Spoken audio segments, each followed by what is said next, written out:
यह एक प्राचीन गुरुकुल की कहानी है जो हिमालय की गोद में बसा हुआ था। उत्तराखंड के ऊंचे पहाड़ों के बीच, जहां सुबह की पहली सुनहरी किरणें हिमशिखरों को चूमती थीं, वहां स्थित था गुरुकुल विद्या आश्रम।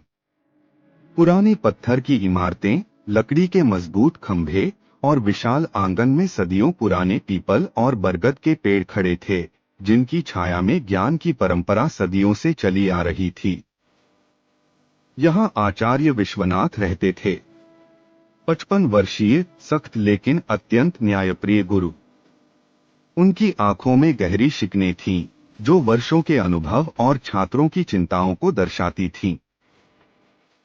गले में रुद्राक्ष की माला और सफेद धोती कुर्ता में वे हमेशा शांत लेकिन प्रभावशाली लगते थे। उनके पास कई छात्र थे, लेकिन उनमें सबसे अलग था माधव, एक 13 वर्षीय पतला, डरपोक लड़का। माधव हमेशा दूसरों से पीछे रहता, बोलने से पहले 10 बार सोचता और हर काम में गुरुजी की नजर बचाने की कोशिश करता। सुबह के समय जब सभी छात्र आंगन में झाड़ू लगा रहे होते, माधव भी झाड़ू तो लगाता, लेकिन उसकी नजर बार बार गुरुजी की ओर उठ जाती, जैसे कोई गलती हो जाए तो तुरंत सजा मिल जाएगी। एक दिन कक्षा में आचार्य विश्वनाथ ने पूछा, विद्या वह नहीं जो किताबों में लिखी हो। विद्या वह है जो तुम्हें जीवन के हर संघर्ष में खड़ा रखे। बताओ, जीवन का सबसे बड़ा धन क्या है? सभी छात्र चुप। माधव को नाम लेकर बुलाया गया।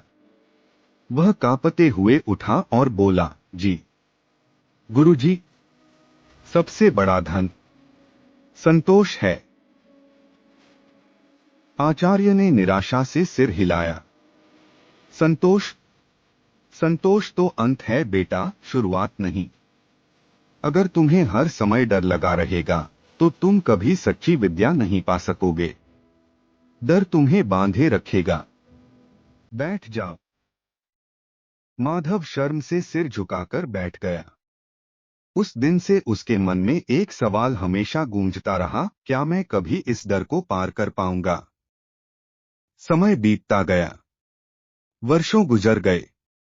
गुरुकुल के वे छोटे छोटे छात्र अब युवा हो चुके थे। 18 से 19 वर्ष के हो चुके थे। कुछ के चेहरे पर आत्मविश्वास झलकने लगा था, कुछ अभी भी पुरानी आदतों में थे। माधव भी अब बड़ा हो गया था, लेकिन उसकी आंखों में अभी भी वह पुराना डर और संकोच बचा हुआ था। विदाई का दिन आ गया। गुरुकुल से बाहर निकलने से पहले आचार्य विश्वनाथ ने आंगन में सभी छात्रों को इकट्ठा किया।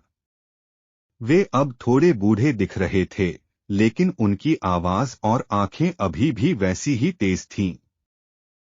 आज तुम्हारा अंतिम दिन है। गुरुकुल से जाने से पहले अगर कोई अंतिम प्रश्न हो तो पूछ लो। छात्रों में सबसे चंचल और शरारती बलवीर आगे बढ़ा। 19 साल का, हमेशा मुस्कुराता रहने वाला, आंखों में शरारत भरी लड़का। उसके हाथ पीछे छिपे हुए थे। गुरुजी, अगर आप इतने बड़े ज्ञानी हैं, तो बताइए, मेरे हाथ में क्या है? आचार्य ने उसकी आंखों में गहरी नजर डाली और हल्के से मुस्कुराए। बलवीर ने दोनों हाथ आगे किए। उसकी मुट्ठियां कसकर बंद थीं। गुरुजी, मेरे हाथ में एक जीव है।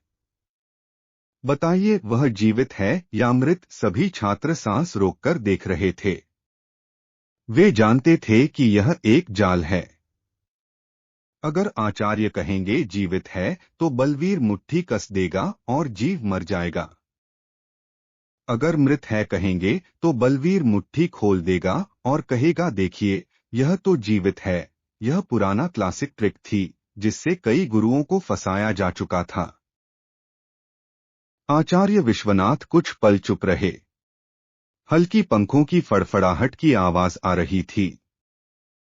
उन्होंने धीरे धीरे खड़े होकर बलवीर की ओर देखा और गहरी, शांत आवाज में कहा, बलवीर, यह प्रश्न मेरे लिए नहीं है।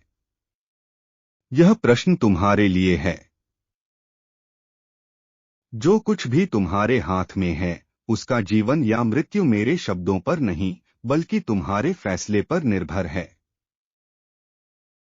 अगर तुम अपनी मुट्ठी और कसोगे तो वह जीव मर जाएगा और तुमने मृत्यु चुन ली। अगर तुम अपनी हथेलियां धीरे से खोलोगे तो वह उड़ जाएगा और तुमने जीवन चुन लिया। बेटा, यही सच्चाई जीवन की भी है। हर सुबह तुम्हारे हाथ में तुम्हारा भविष्य, तुम्हारी विद्या, तुम्हारा चरित्र और तुम्हारा कर्म होता है। तुम उसे डर, आलस्य, गुस्सा या गलत रास्तों से कुचल सकते हो, या फिर उसे प्यार, मेहनत, साहस और धैर्य से खोलकर उड़ने दे सकते हो। जिस दिन तुम समझ लोगे कि तुम्हारे जीवन की डोर किसी और के हाथ में नहीं बल्कि तुम्हारे अपने हाथ में है, उसी दिन तुम सच्चे ज्ञानी बनोगे। बलवीर की आंखें नम हो गईं। वह धीरे धीरे अपनी मुट्ठियां खोलने लगा। एक छोटी सी भूरी चिड़िया फड़फड़ाती हुई बाहर निकली। वह एक बार पूरे आंगन के ऊपर चक्कर लगाती हुई उड़ी और फिर नीले आसमान में कहीं दूर चली गई। सभी छात्र आश्चर्यचकित थे। माधव, जो अब युवा हो चुका था, की आंखों में आंसू आ गए। उसने महसूस किया कि गुरुजी की ये बातें सिर्फ बलवीर के लिए नहीं बल्कि उसके अपने डर के लिए भी थीं। बलवीर गले में भावुक होकर बोला, गुरुजी, हम आपको फंसाने आए थे। आचार्य मुस्कुराए और बलवीर के कंधे पर हाथ रखते हुए बोले, मुझे पता था बेटा, लेकिन आज तुमने सबसे बड़ी सीख सीख ली, जिम्मेदारी की सीख, कि हर जीव, हर सपना, हर भविष्य तुम्हारे हाथों में है। इसे कुचलना या उड़ाना तुम्हारा चुनाव है। अब जाओ, दुनिया में जाकर अपने हाथों को कभी खाली मत रहने देना। उन्हें हमेशा कुछ अच्छा बनाने, कुछ नया सीखने और दूसरों को उड़ाने के लिए खोलते रहना। सभी छात्र भावुक होकर हाथ जोड़कर बोले, नमस्कार गुरुजी। प्रणाम। विदाई के बाद गुरुकुल में शांति छा गई। सूर्यास्त का समय था। आचार्य विश्वनाथ अकेले आंगन में चटाई पर बैठे ध्यान कर रहे थे। उनके चेहरे पर गहरी शांति थी। ठीक उसी पुराने पीपल के पेड़ पर वही छोटी भूरी चिड़िया आकर बैठ गई और चहचहाने लगी। आचार्य ने आंखें खोलीं, मुस्कुराए और धीरे से फुसफुसाए, जीवन, सब कुछ तुम्हारे ही हाथों में है। कैमरा धीरे धीरे पीछे हटता गया। पूरा गुरुकुल पहाड़ों के बीच छोटा सा दिखने लगा, जैसे ज्ञान का एक छोटा सा दीपक विशाल हिमालय में जल रहा हो। और इस तरह माधव, बलवीर और अन्य सभी छात्र गुरुकुल से निकले, लेकिन गुरुजी की ये अंतिम सीख उनके साथ हमेशा रही, तुम्हारे हाथ में जो भी है उसे कुचलो मत, उसे उड़ने दो। क्योंकि सच्ची विद्या डर से नहीं बल्कि साहस और जिम्मेदारी से शुरू होती है। यह कहानी सिर्फ एक गुरुकुल की नहीं बल्कि हर उस व्यक्ति की है जो अपने जीवन की मुट्ठी में कुछ संभाले हुए है और फैसला करना है कि वह उसे मरने देगा या उड़ने देगा।